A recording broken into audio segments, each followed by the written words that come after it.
everybody. Welcome to another episode, exciting episode of Marketing Mischief and Mayhem, the show where we talk with CMOs of amazing companies and learn about what's really happening right now in the trenches of marketing. Today's guest I'm super excited about. He's a man who somehow made a career out of convincing people to have way more fun than their insurance policies recommend. Josh Shave has built brands that run on horsepower, adrenaline, and SPF 50.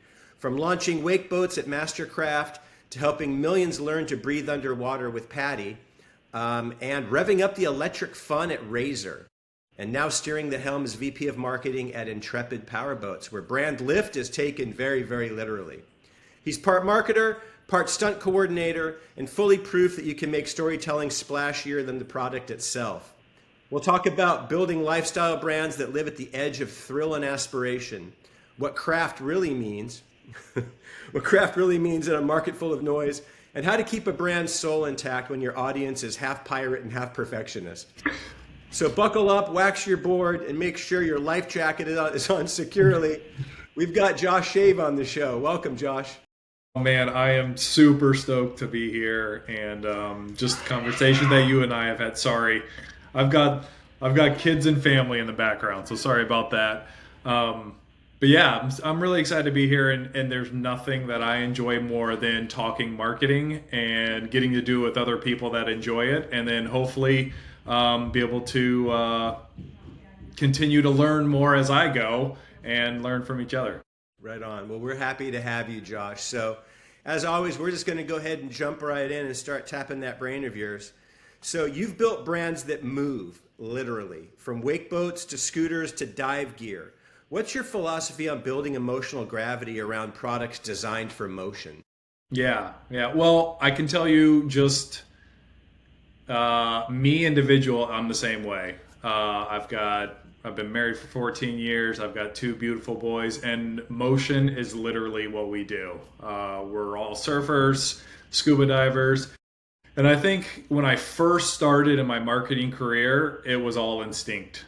Everything that I did, every brand that I worked for, it was all instinct. And I think that helped me grow in my career, is just knowing instinctively. It's not necessarily the moments that people see, whether it's on a billboard or in a commercial or any of that.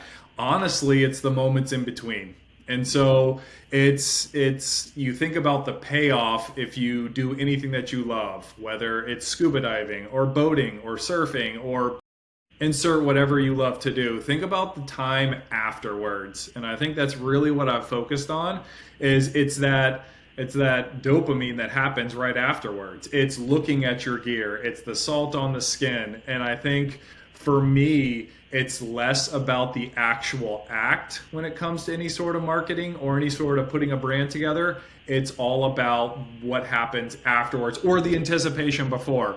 So for me, I always try to focus on the anticipation or the payoff that happens afterwards. And I think that's ultimately, it starts because I love it and that's what I do.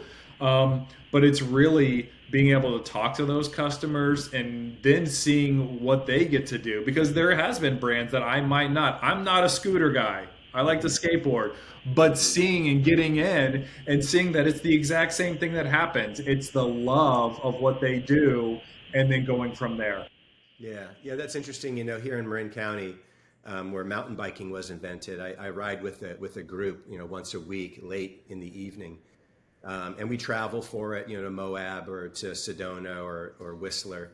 But I find that you're right. The anticipation and the fun, it's almost the excitement, obviously, of the sport is great, but it's also being with your crew and together, anticipating it somehow. It's the sum is greater than the parts, right? And totally. That experience, that's interesting that you keyed in on that.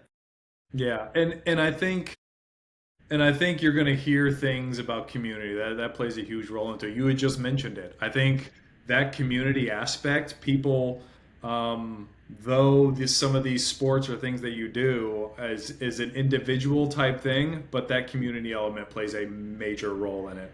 Absolutely. And I would also have to say, in supporting, I don't know what it is, but in these sports, the gear becomes a big element of conversation. In fact, every ride, did you see the new whatever? Yeah, and that's a 30-minute conversation about details, frankly, I don't care about. totally. Right? It is the most boring conversation. But folks geek out on a millimeter of this and a new titanium that, or this one has a magnesium core, whatever. But it's like so much of the experience, is what's the next piece? Totally. Yeah. All right, so adventure and aspiration are easy to sell visually, but how do you turn that adrenaline into long-term loyalty? That is a really good question. And I think, again, going back to what we just said, was there's that payoff or the anticipation. And that's what hooks them. That is if they do it once or they get out on a boat and they experience it, that's the piece that hooks them. But what actually makes people brand loyal, and that's that community element to it. So if I'm thinking about the boating community or any brand, it's what are making these people tick to do what they do. Sure, let's say my current audience that I'm going after and talking to is, yeah, this is a dad driven decision, but dad doesn't make that decision without looking over his shoulder at wife. And she's like, I see where I can sit.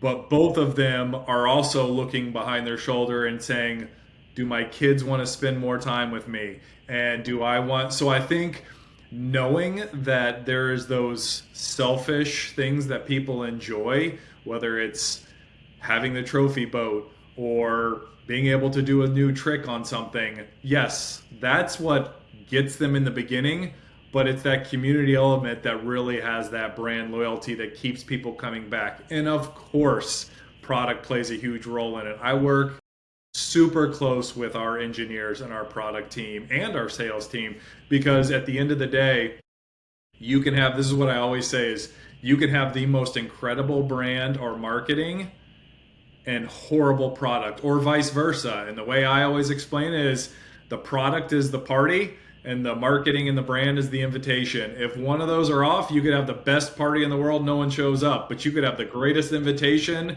and it gets out to everyone in a lame party. So I think it's all got to work together to really create brand loyalty. And then how are you evolving what that looks like going forward? How are you telling those stories that are going to, or just building that brand that gets people to recognize things? Because as we all know, people recognize shapes and colors way sooner than they recognize anything else. And I think it's building those pieces and working on top of that. And any sort of brand campaign that we're doing, we have to do it. My least favorite word is we have to do it real or authentically and make it so they don't have to think about what they're doing. Because again, if you have a really good product, they're not thinking about that product. They're thinking about the moments that they're spending. And if you can get that in your marketing and in your branding, they're going to see themselves in those moments. For sure. I heard a great quote. It was, nothing kills a bad product faster than great marketing. Right? It's true. People, they'll all start buying it. They all want it. Then they're like, oh, and then they start sharing how bad it is. And then boom, straight down. So, hey, craft is in the name of MasterCraft, and Intrepid is practically a dare. So how do you translate those brand ideals into consistent storytelling without turning them into cliches? Yeah. Well, I can talk a little bit about both. So at MasterCraft, they had done, before I got there, an amazing job. It was almost 50 years old. They had built a really good brand and they had told stories in a certain way. It was a very templated model, but back when they first were founded, it was revolutionary. They had built a brand that had done a really good job. It was pro athletes, pro athlete boat, and then we're going to sponsor or do some sort of event. That was the model. And they had built great products. And over time, that story tires out after a while, and that's that evolution piece of it. And then the products, there was some hits, there was some misses. They were really leaning on that brand side of stuff. And then when I got there, let's call it 40 something years later, the brand had fragmented itself across every channel known to man. And there was good products, there was okay marketing, but if you engage with a brand at any touch point, whether it was in the product or it was in marketing and any one of the channels there, it was different at every level. And so that brand that had carried itself for 40 plus years was starting to decay over time. There was no set in stone brand guidelines. There was no communication with the customers. There was no realness to it. And so at every touch point for MasterCraft, it was fragmented. And so we spent 5 years going in and saying, okay, what are we really doing and who are we really talking to and how do they really use this product? Because that's how we're going to go out with it. So I think we had to start over, and it took 5-ish years. It doesn't take that long to build brand guidelines, but to get this brand back to where it needs to go. 5 years later, we were number one in the market. We had incredible products. Our marketing really spoke to the deep core of why people want to use this, and our campaigns really told that story. And so for us, crafting that, so our pillars were legacy, power, precision, and progression. Those are all a form of craft, and that was internally, and of course we had all sorts of things underneath that, but that was the basis. That's what held up what we were doing. And then Intrepid, I'm newer to the brand, but it's some of the audience that I had spoke about earlier, which was, Dad, is this I want this. Mom, I want my spot where I need to be on the boat and make sure that everyone's safe, and does it look good? And they both look over their shoulder. And so knowing we're crafting that Intrepid message around a lot of that. But at the end of the day, people are utilizing these products because they have a want for adventure. These are successful individuals, and they spend a lot of time in boardrooms and in meetings, and this is their way, to be perfectly honest with you, to let their hair down. Now I can spend time with my family and I can get out. And these products, it's limitless what you can do. You can go out on the open water, you can fish, scuba dive, all that. So that's how we're telling the story going forward. And I talked about the MasterCraft, redoing that, and it took a long time. I am dead in the middle of doing that at the current Intrepid right now. And it's got such a powerful story to tell and a lot of amazing things that we have coming out. So a lot of fun things, but it's really just understanding your audience and understanding what makes them tick and going from there. So I think it's just crafting around that. Right. Well, let me ask you, from, as a strategist, digging for insights is what I love to do. So on the MasterCraft side, when you spent 5 years, doing the work that you did, what were your tactics for understanding what your customers were looking for? What did you do? Was it ethnographies? Was it like one-on-ones? Were they focus groups? Was it I'm sure it's probably all of the above, talking with salespeople, talking with customers, but what was your process? It was a little bit of it all, but nothing. And this might be the old school in me. I've been in this 20 plus years, but nothing beats, one, really getting in the products and understanding it, and two, getting in those products and being around that with customers and then having conversations. Honestly, there's nothing that beats that for me. You can do all sorts of surveys, or you can do a lot of things out there, and it's good information, but until you get people in the element, when they're not on stage, where they feel like they've got to give you the right information and you strip it all back to just raw emotion, that's where you're really going to get. And again, the market research didn't take 5 years. It took 5 years for this thing for the brand to take off. It took months and months to do it, but ultimately get in the products and really understand how they're using it, why they're using it, and then get that. Because like anything, if someone's going to ask me a question, I'm going to answer it in the way that I think. But if I'm just doing, that's instinct. And I think that's the big difference for me, is getting in and being able to see and feel, which is what I'm doing right now. And of course, there was some instinct in that, because I'm an avid boat person. I'm an avid water person. So I kind of knew, but getting in those products. So let me ask you, from your experience, a boat purchase, what's the percentage of emotional purchase to rational purchase do you think that is? Is it like all emotional purchase? Is it a rational purchase with an emotional undercore or underbelly, or is it? I would say 85 to 90% is emotional. Do you think that frees a lot of your handcuffs then for all the things you have to tell people in order to make the purchase happen? Is it easier to sell an emotional purchase? It is, but the big key thing is me and anyone that probably would be listening to this or yourself telling that and knowing that that's the right thing to do. I mean, it's a no-brainer. It's a no-brainer, and everybody operates off emotion. I don't care if you're in finance or everyone operates off emotion.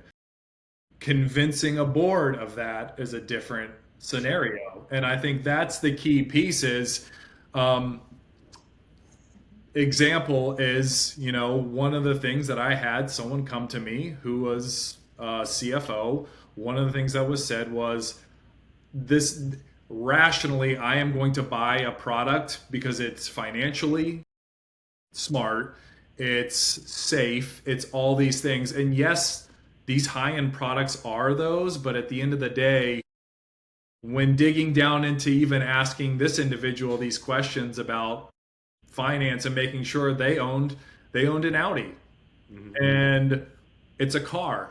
It gets you from point A to point B. Like you could buy anything you want because it's going to do it, especially anything newer. It's not going to break down. But why would you buy an Audi? There's a brand emotional element to it. There's an elevation piece to that side of it. And so even the people that say that they're just being financially savvy or any of that, they're not. There's a bit of an emotion. So I think getting in and being able to tell that story or at least communicate it to your board or to your CEOs, I think that takes a little bit more time. Yes, they're going to want to get in. Think about any sort of marketing.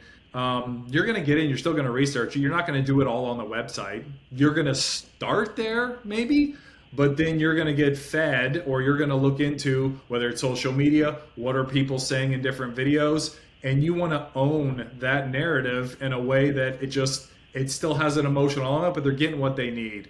How fast does this go? How big is my fuel tank? And still giving them those nuggets, but at the end of the day, that very top level piece or pieces or look is what's going to draw them in, and then once they experience the product, they're hooked in. Yeah, totally. It's funny. There's really no reason to buy a Lamborghini. You don't need to go 200 miles an hour. You know what I Or mean? will you ever? Exactly. But it's nice to know that you could, Totally. right? Yeah, totally, totally emotional there. So, hey, you've worked across marine, sports, and lifestyle categories. How do you find the through line that connects the different audiences? And maybe we were just talking about it. Yeah, so for me, it's honestly at the end of the day, there's an element of community. No matter what it is, there is definitely an element of community. And I think that to me is what I see. And now they all have their specific things that they want to hear or see, especially as the products get higher end. That experience needs to be even more elevated, whether it's the in person as they walk in somewhere. So it definitely needs to be elevated, and the purchase decision process takes longer. And some are just like, I mean, like Razor, even though the kick scooters were a smaller portion of what they did, that was the same day I need to buy a gift for my friend's birthday party. But no matter what, there was an element of community to all of it. And I think that is the piece that a lot of people miss when it comes to that brand side is we're here to bring people together, whether it's families, whether it's friends. And I think the biggest crossing piece with these audiences is we all are starved for community. Mm-hmm. It's interesting at our local skate park when my kid was younger. He obviously, I think every kid had a scooter, a Razor, and the skateboard kids at the park and the Razor kids, they all played together. They were having a ball. They were still one community, even though they were kind of different packs. Yeah. So, I hear what you're saying. So, what's a moment where brand storytelling and product innovation clicked perfectly, like the rare kind of hell yeah moment? Yeah. So I'll go back, and I'm using a lot of these MasterCraft examples just because we're talking a lot of boats right now. I think one of the ones that exploded from a every marketing metric you can think of to us with this new brand look and feel. I think I had mentioned it before, which was MasterCraft had the template, which was pro athlete, pro boat, sponsor an event. Coming in, I don't know if anybody knows, you can wake surf behind boats now where it's like surfing. You throw the rope and you surf the wave of the boat. And me being an avid surfer, there was just something different. And I think getting in and knowing that there was a different way we could tell this instead of hiring some pro athlete to do something. And so we told what we called blurring the lines, a different way of telling a story. And we took they were pro surfers, but these were lifestyle surfers. So a dear friend of mine, Donovan Frankenreiter, who is a musician, who embodies what most people, the cliche of like surfing and surf lifestyle is. And we were like, let's just play deep into that. Let's just dive into the music, the coconut style. Like, just think of the most picturesque of what people think. And so we did a full series with a couple boat launches when it came to how we're going to show this, called Blurring the Lines. So we started in Acapulco, Mexico with this new product. It's a 20-foot boat. We brought in Tom Curran, who is one of the best surfers of all time.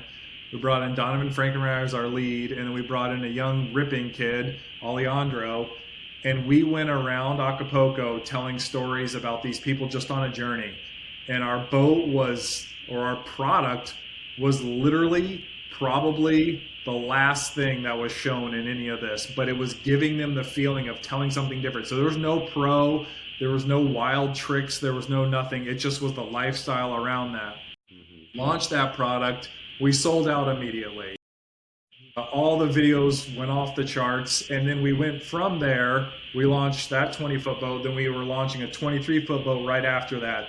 So we had continued that story with Donovan going to Hawaii, and we told a very similar story in the Honolulu River, I think that's what it was called, and we told that story there, but then there was surfing, there was all the lifestyle elements, and so we just did this campaign that went through 2 different product launches, and we saw astronomical growth. Both products sold out immediately, and I think it was just telling it in a different way, of the way that wasn't, especially for people that are buying boats, they're not going to be pro athletes, they might have been, but they're not going to. They're going to want to spend time with their family. So it was approachable for them of like, I want that, even though I'm not going to go to Mexico or to Hawaii, but I want to feel that same feeling. And so that's where great product met with a good story that continued through multiple product launches.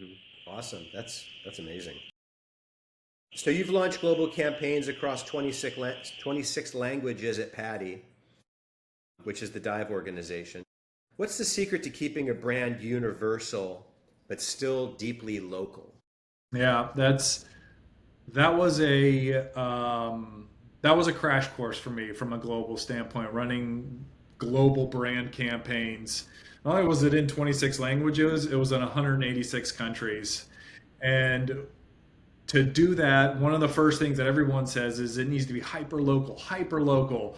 We need to make sure that like not only the individuals that are in there, it's got this elevated feel of like diving underwater and tell the story, because it can be scary. So make sure you're not worrying them, but diving deeper into it, yes.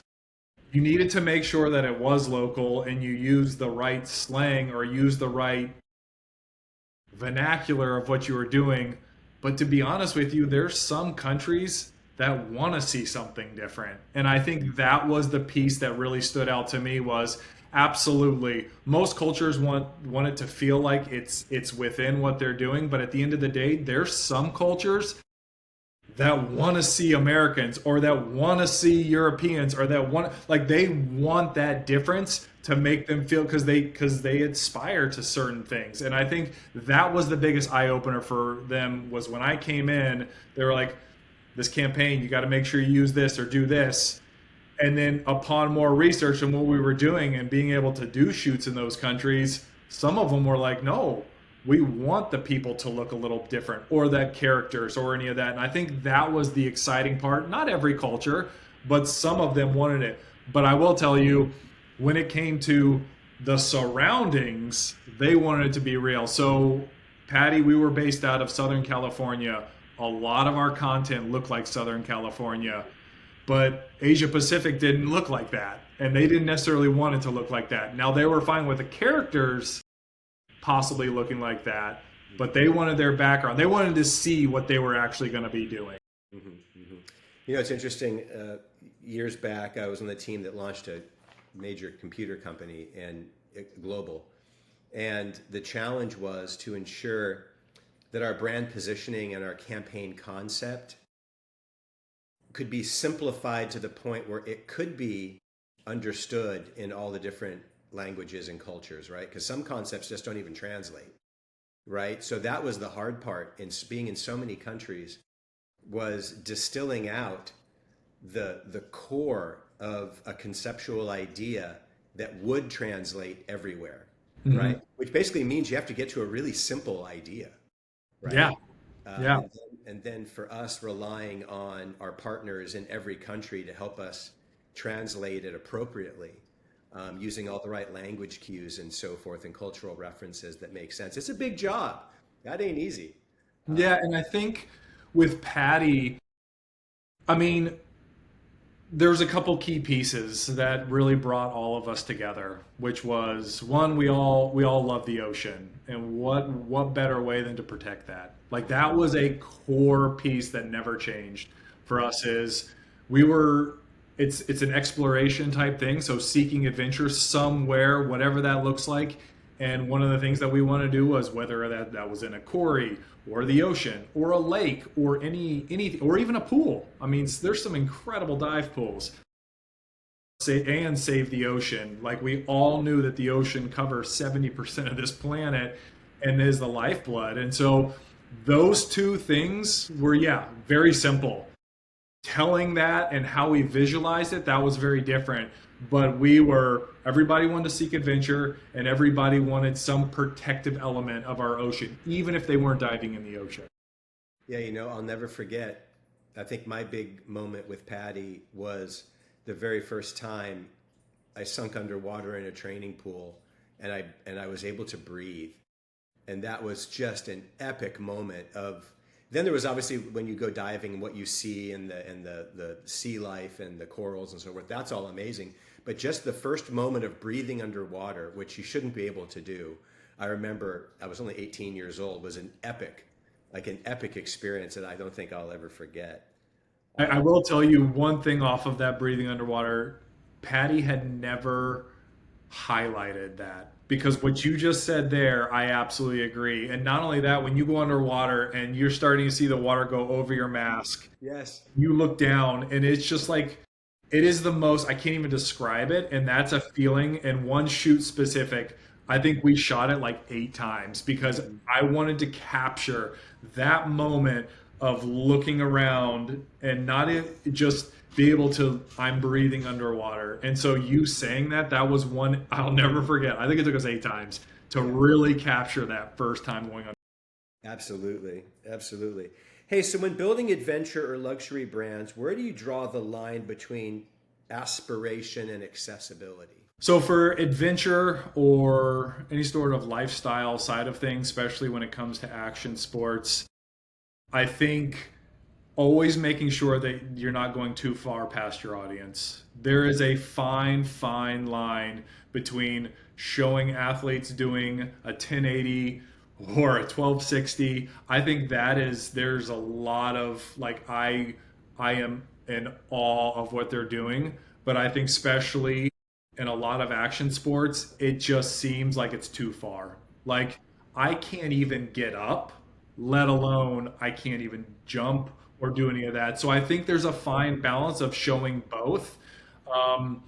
And I think that that's one of the hardest things that I've tried to tailor, especially with that surfing example of, no one's going to be able to do 90% of these things. So showing it in the appropriate time, within some sort of brand campaign, but also bringing it down. Don't do all of your creative where it's elevated beyond where people think that product's not for me.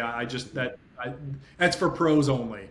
And I think showing things, and I can tell you currently a lot of luxury brands do this, where it's so, and I'm going to say rich, meaning like so elevated that I'm just the CEO of a small company. I can afford it, but that's not, I'm not. So I think being able to, unless your brand is that, the Ferraris of the world are, this is capped, you got to get on a list. I'm not working for those brands, so I want anyone who does have the means to be able to purchase it, but I don't want this to be so elevated. So being able to tell that story, especially with luxury products that aren't dumbing it down too much with adventure, where people are like, I mean, I'm not gonna go spearfishing in the middle. I'll try. So it's making sure finding that right balance. And I think that's something that I've definitely highlighted throughout my career. So it's not too elevated or not too dumbed down for the different audiences. So just finding that balance. And I can tell you, I've done mistakes on both ends where I've gone way too far on the elevated side where people didn't understand, but I've also gone too far the other way. Right. Right. So keep a big, wide open doorway that everybody can walk through, but maybe give them pathways to different places, right? Yeah. Exactly. I got you. So if you could distill your approach to creative leadership into one word, what would it be and why? I've used this word a ton. Don't be, it's not authentic, right? Not authentic. In fact, that is my least favorite. No, it is. It is not authentic. It is. There's a community element to it, but one of the things that I tell everyone on my team is never stop learning. So learn. The reason why is because marketing changes really fast. So do people. So do pieces in culture. Just because your brand is the same brand, you still need to elevate that, and you still need to be relentless about making sure you're staying on the forefront of things and being okay with going outside the box. If there is a miss, quickly pivot on that. So for me, there's a community element to it within the team, and there's also a always learn. And I think I've said this to you before, but the first hour of most of my days is spent learning more marketing, learning what people are doing and the why behind what they're doing.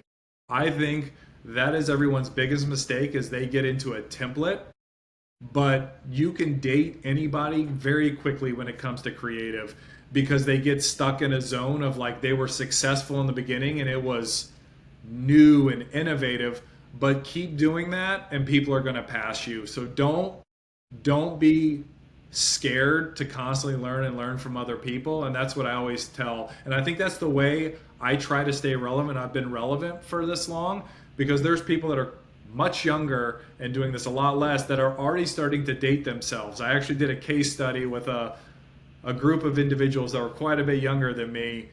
And as I got into this, I said, okay, I'm going to be able to date you guys like timeline wise right away. And I just asked a couple questions and they were already, because they were stuck in what they love and what they do. And I think that's getting out of that. Just because I like it doesn't mean your core customer thinks the same way. So I think it's always learning and always progressing and doing it collectively. Collective progression is a huge thing for me.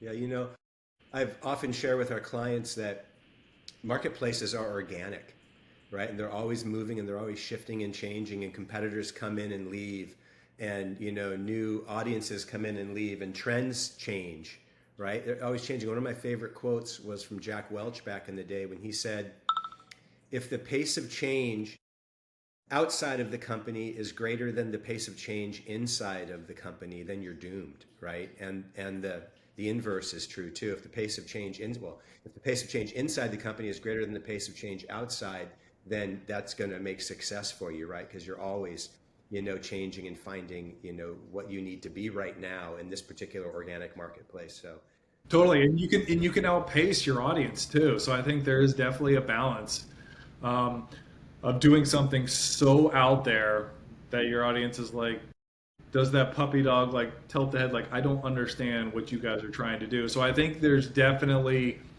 a balance. And look, I don't have all the right answers. I think I've tested a lot, and making sure that you're part of it is you want your audience to come with you. So if you're like, I want to go this direction, and yes, your audience is going to tell you where they want to go, but help do this together, and then you'll do it. Because if you take one step way too far out of bounds, then you're going to be playing revert. You're going to be in reverse for some time.